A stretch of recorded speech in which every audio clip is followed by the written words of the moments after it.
Hey, welcome to the second course video for the song Descending from Sleep Token and their album This Place Will Become Your Tomb. I'm musically malnourished and you're on my journey to go deep and wide in discovering new music and artists. In these videos, we do a deep dive into the lyrics and meaning behind the music. So let's get in, see what's going on with this song.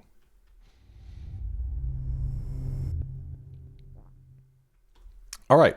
Well, Genius says Descending is about a past lover or sleep who took all that Vessel has with nothing in return and is now back to repeat this. Vessel is asking them if they could give him something in return as he is already on the ground, what they could do for him. Okay. Verse 1. Just take it all for nothing again. Create, release. She just don't feel the same. I asked and you answered, but you eat your words in frame. At last discover you can't recall my name. Ooh, okay. This is a little bit more cryptic than anything I've encountered in a little while. So obviously he's not saying take it all. He's saying take it all for nothing again, meaning like treat it as... When you take it all for nothing, is it the same as like taking it for granted? I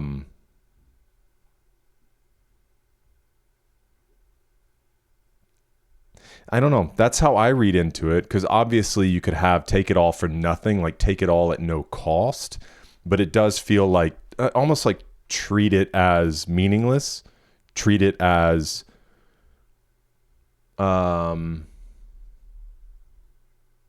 not worth anything. Create, release. She just don't feel the same.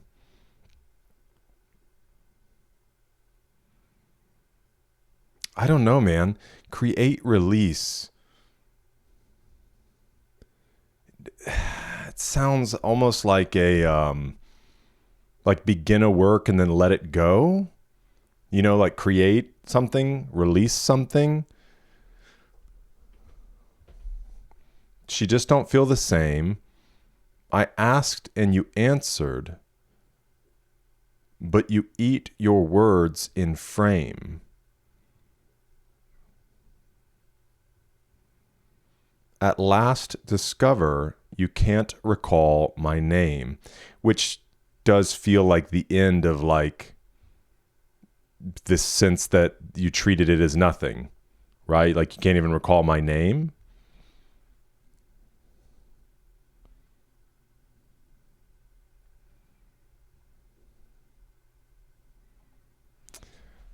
Okay, let's move on for a moment. Obviously, if you have any insight on this, feel free to share it.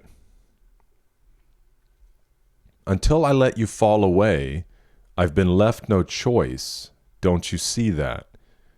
You come crawling back to me, but I'm already on the ground. And we all know that talk is cheap, so come on and save me now. And you wonder what I believe, but you don't want to be around. So what would you do for me? Yeah, what would you do for me? I won't repeat what I've said beforehand. My love withers and chokes in perfect awe. Why don't you just say what you wanted to say for once till I let you fall away?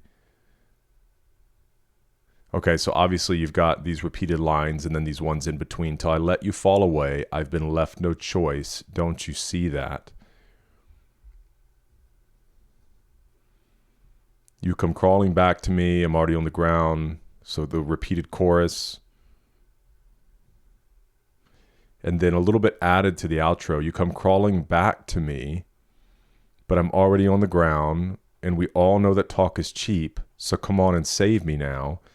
And you wonder what I believe, but you don't want to be around, so what would you do for me? What would you do for me? So even in this idea, you come crawling back to me, sounds pretty obvious, but I'm already on the ground. And we all know that talk is cheap. So come on and save me now. Okay, so she comes back for him, but he's already, like, he's on the ground. He's hurt, broken. And it's like, okay, so if you're really going to come back, like, talk is cheap. Actually do something. You wonder what I believe, but you don't want to be around. So what would you do for me?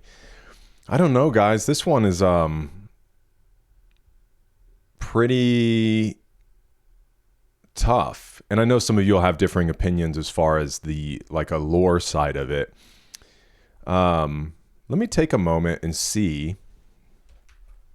I mean, I can catch the overall meaning, right? That he's probably felt like she treated their relationship as nothing. He's obviously hurt and broken. She's coming back, but he's not in, like, this really great healthy place of, like, it's like he's on the ground, man. He's broken. So if you really want something to happen here, I need to see action from you. Almost like I've put it on the line and you've taken me for granted. So talk is cheap. Put action to your words. Obviously those are kind of some big themes within it, but some of the minutia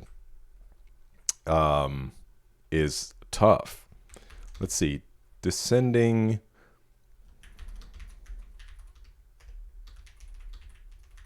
Let's just see if we can find anything for a moment.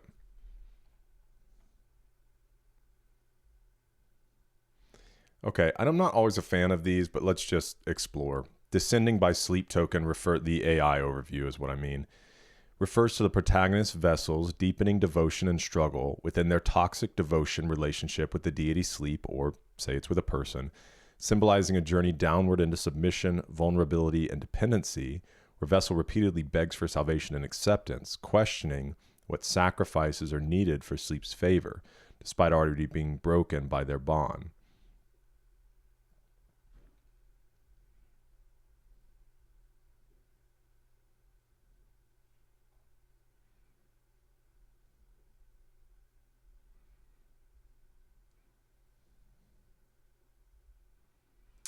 This meaning says the song Descending by Sleep Token portrays a sense of betrayal and disappointment in a relationship where one person feels neglected and unappreciated. The lyrics depict a plea for acknowledgement and effort from the other person, highlighting the frustration of feeling let down and questioning the sincerity of their actions.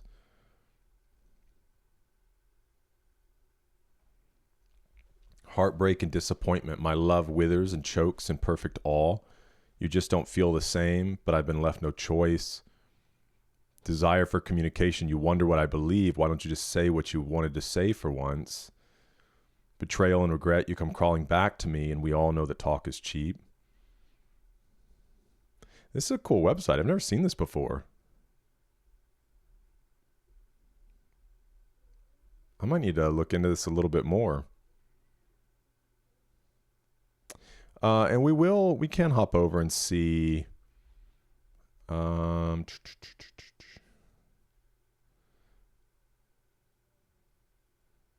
Somebody said the lyrics to Descending would lead me to believe Vessel defending his devotion to sleep. Am I wrong?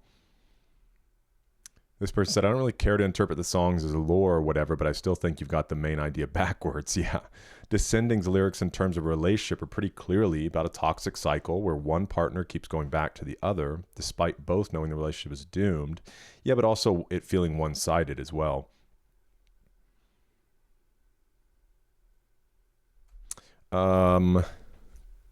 Yeah. So let me know about a few of those, finer details within there, what you feel like is being said, especially you eat your words in frame, but you eat your words. You know what? While we're here, let's just see if we can come up with anything.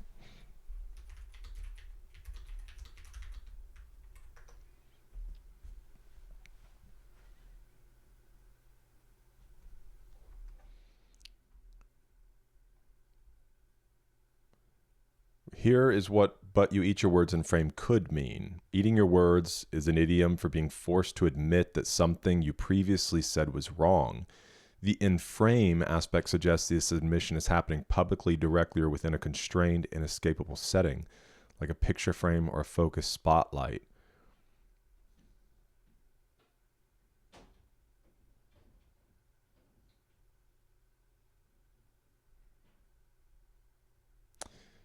This says it implies the person being addressed is forced to confront their own false, cruel, or empty promises, and they're doing so while under observation.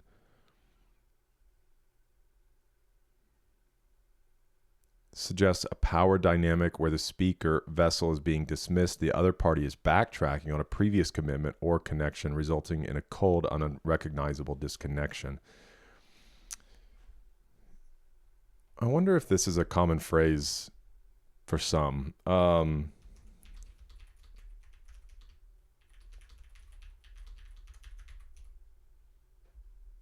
Let's do this. Sorry. What does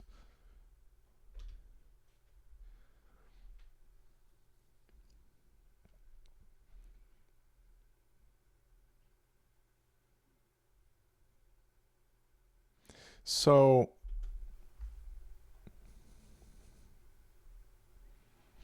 maybe it's saying, because it's almost like a confrontation here, right? I asked and you answered, but you eat your words in frame. At last discover you can't recall my name. Maybe it's like the person trying to give a defense, but it's like eating your words, meaning as you're speaking, the things you're saying are either double-sided or not sincere. You get kind of tripped over yourself, so you're just kind of eating your own words. And ultimately tying into that "at last discover," so even as you're eating your words in frame in this moment that we're having this confrontation, you can't even recall my name. Essentially, almost like you've forgotten everything. I don't know. That seems kind of solid, but I could be totally wrong. So we'll see. The comments don't lie, just like these hips. Okay. Well, let me know your thoughts in the comments. Thanks for being with me for this one. Hope to see you in the next one. It's reading good.